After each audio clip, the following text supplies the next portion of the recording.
I preached this in some different church, and I want to bring it together with Psalm 27. I feel like bringing again here in New Life. Uh, it's like the theme which I have is life in a troubled water. Life in a trouble. When Jesus said, "Where is your faith?" That challenged me quite a lot for the past few days. There's a time of disappointment, heartache, sickness, and discontent, or any kind of, that going on in life. When the storm of life are raging all around, we sometimes feel God very far.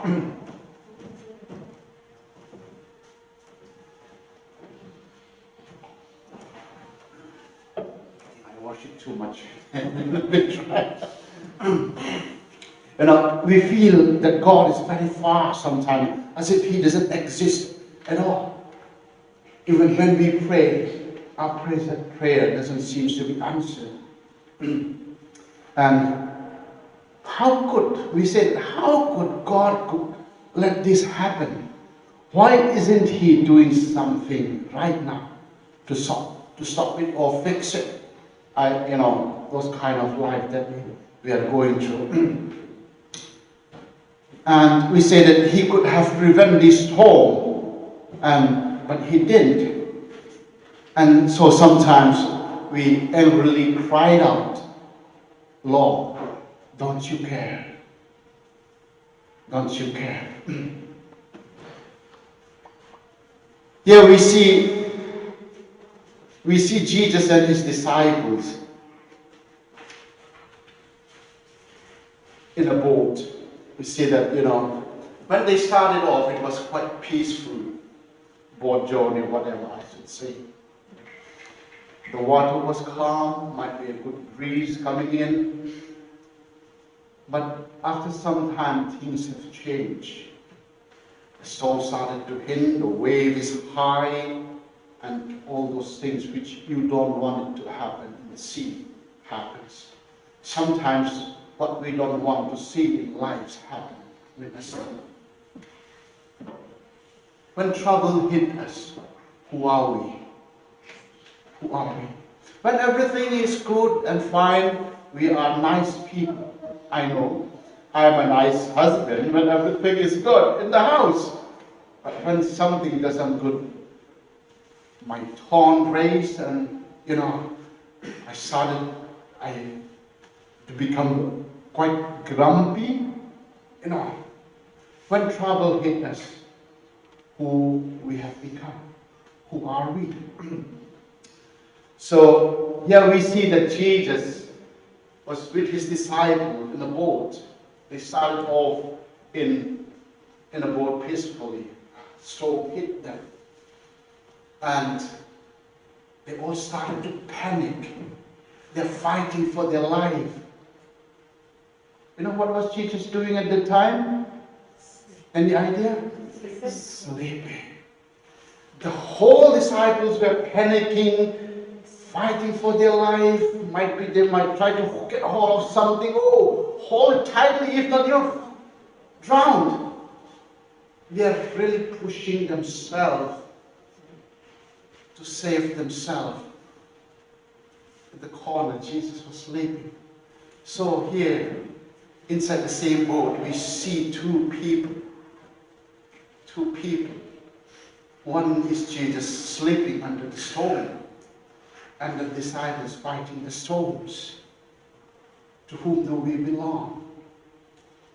If Jesus can rest in that kind of a situation, I think there will be a way, even for us, to be like Jesus in some part of life. So, my question to myself and to us is, who are we when a storm hit our life? So, I want to connect this with Psalm number 27. Paul, can you put it up? I want to read all together. There's some in my Bible. Might be something. Psalm 27.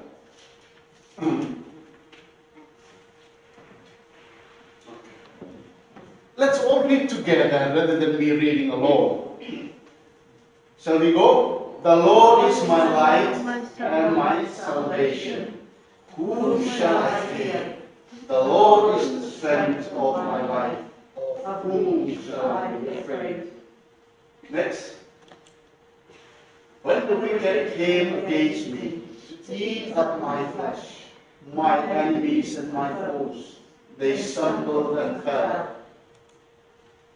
Though an army may encamp against me, my heart shall not fear. Though war may rise against me, in this I will be confident. One thing I have desired of the Lord, that I will seek, that I may dwell in the house of the Lord all the days of my life, to behold the beauty of the Lord, and to inquire in his temple. For in the time of trouble he shall hide me in his pavilion, in the secret place of his tabernacle. He shall hide me. He shall set me high upon a rock. And now my head shall be lifted up above my enemies all around. Therefore I will offer sacrifices of joy in his tabernacle. I will sing, yes, I will sing praises to the Lord. Hear, O my Lord, when I cry in my voice. Have mercy also upon me, and answer me. When you say, seek my face, my heart say to you, your face, Lord, I will see. Do not hide your face from me. Do not turn your servant away in anger. You have been my help. Do not leave me nor forsake me, O God of my salvation. When my father and my mother forsake me, then the Lord will take care of me. Teach me your way, O Lord, and lead me into a smooth path because of my enemies. Do not deliver me to the will of my adversaries, for false witnesses have risen against me, and such as breathe out violence.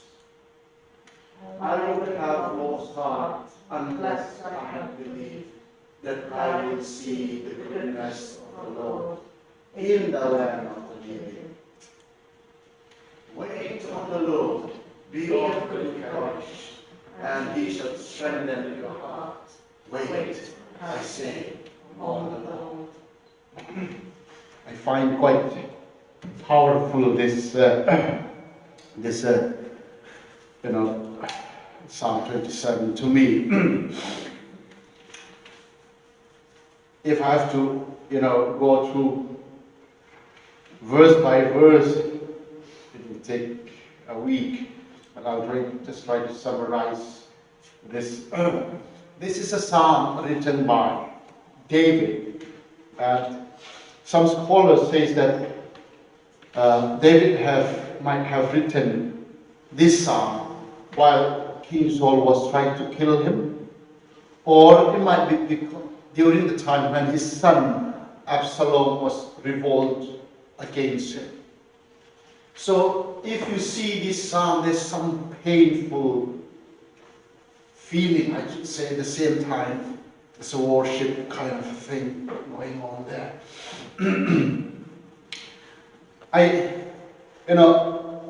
When I picture about David's life as a threatening life under King Saul, and a life with Absalom, who is revolting against him. God anointed him to be king, so all the blessings of God was upon him. So, in the cave, when they were hiding, King Saul was there, and they said, go and kill. This is the time where God gave you to kill him, take over the throne. But he said, no, I cannot touch him because he's God anointed him. So at one part, that King Saul has become a kind of his enemy, but for him, he cannot do anything about it. Even though the King Saul was so against him, he cannot lay his hand against God's anointed king. So, even though he can win over him, he cannot do it. That is one area where he cannot struggling. And about Absalom, his own son stood up to kill him. But he cannot do it because he is his son. Even though he is becoming like an enemy to him, he cannot become his enemy. Caught up in between. He wants to win over that kind of thing, but he cannot just get rid of Absalom in his life, from his life. And about King Saul, they are sometimes caught up in between, not knowing where to do, what to do. We are pushed sometimes in that kind of a situation. I could see that David, life has become so difficult. So difficult, he don't know what to do. And I really like it, how he brought it out, this psalm, and said, let me read in a bit reverse way. And he said, when the wicked come against me to eat up my flesh, my enemies and foes, they stumble and fell. Though an army may encamp against me, my heart shall not fear. Though war against my rise against me, in this I will be confident. Even though all the enemies are coming and doing all these things to me, in this I will be confident. The Lord is my light and my salvation. Whom shall I fear? The Lord is my strength of my life. Of whom shall I be afraid? So he is reminding of himself about who is God. Sometimes when we look at the problem, we only see the problem. Sometimes we fail to see God. I think David, what he sees, that even though there are so many things going on in his life, he focuses his attention not to the enemy, but to God. That is sometimes we need to do, is that, like saying that the Lord is my light and my salvation, whom shall I fear? So I think David was in a kind of a very difficult time, and he wrote it out here.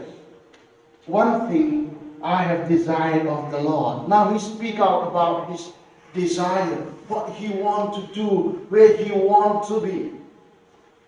He talked about, that I will see that I may dwell in the house of the Lord all the days of my life. Sometimes when we are caught up in that kind of situation, we really wish that we could go somewhere far from all these problems. It might be your workplace. I said, I wish I can just switch it off myself and go and worship. I enjoy worshiping here. When we come and worship, it separates us from those kind of thoughts that disturbs us, and it gives us a break. And here, David is a worshiper. He worshipped God in his full heart. He loved to worship, and he's a musician as well. And so he said, oh, my desire is to see God and to dwell in the house of the Lord all the days of my life. That may be sometimes our desire, is to come out of the kind of situation that we worship God.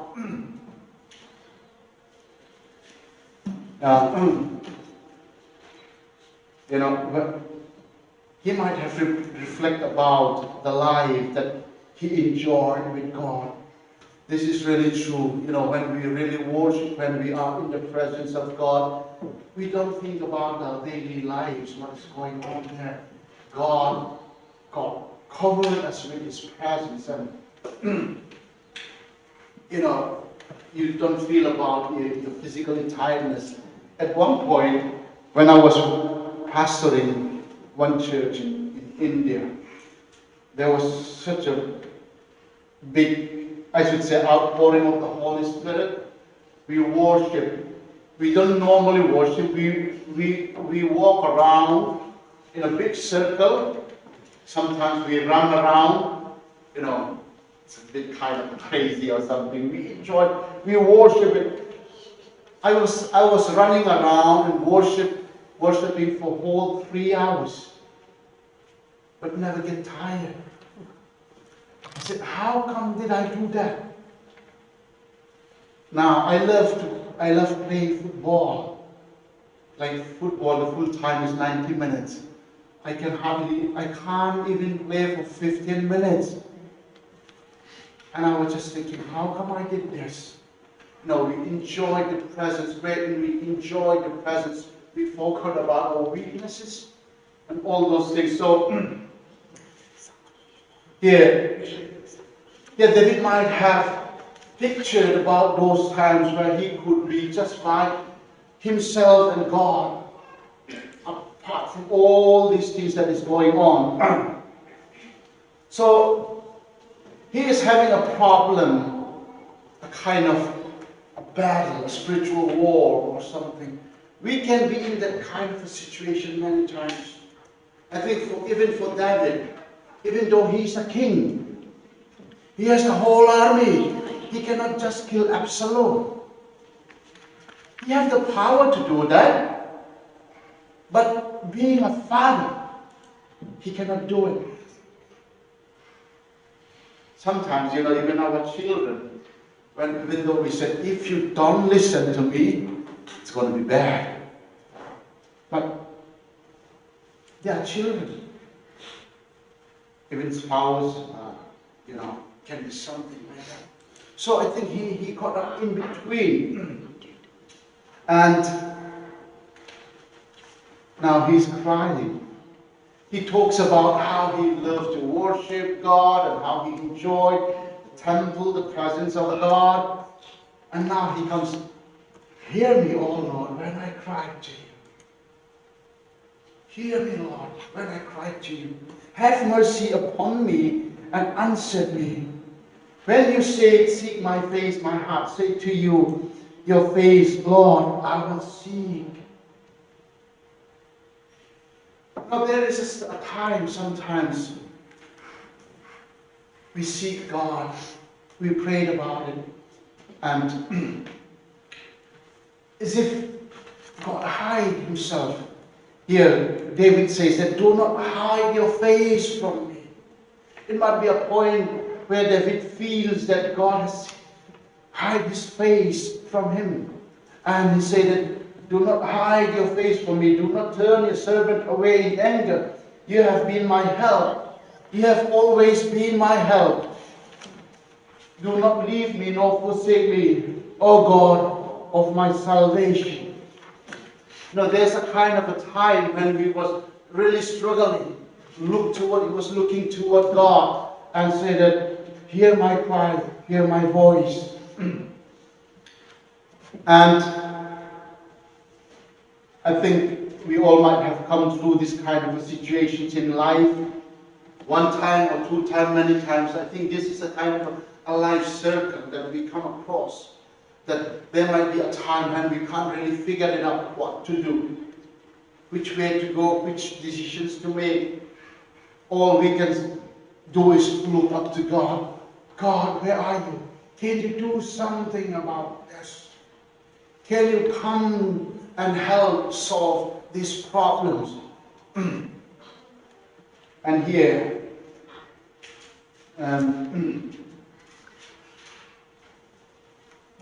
I like this part in verse 11. He says that, teach me your way, O Lord. Teach me your way, O Lord. He humbles himself.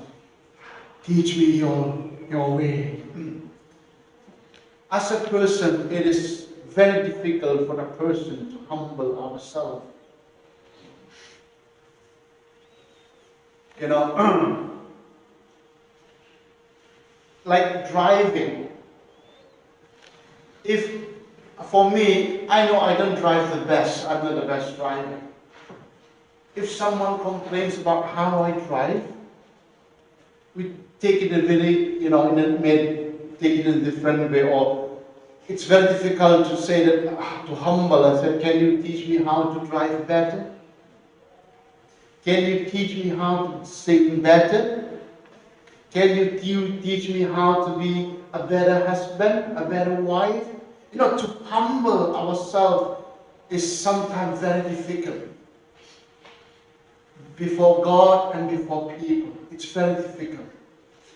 And he said, teach me, oh God, teach me your ways. King David is a very great, successful king, I should say. But in him, he could see that he needs something from God, something he needs to be taught by God. If we look at our life, I think we could find one area where we could see that, oh, God, I need you to teach me more in this area. This is the area where I lack to be a godly person. And then in the last verse, it says, wait on the Lord. Wait. Waiting is something very different, very difficult in life. Be of good courage, and he shall strengthen your heart. Wait, I say, on the Lord. Wait, I say, on the Lord. This is sometimes very difficult for me to wait on Lord.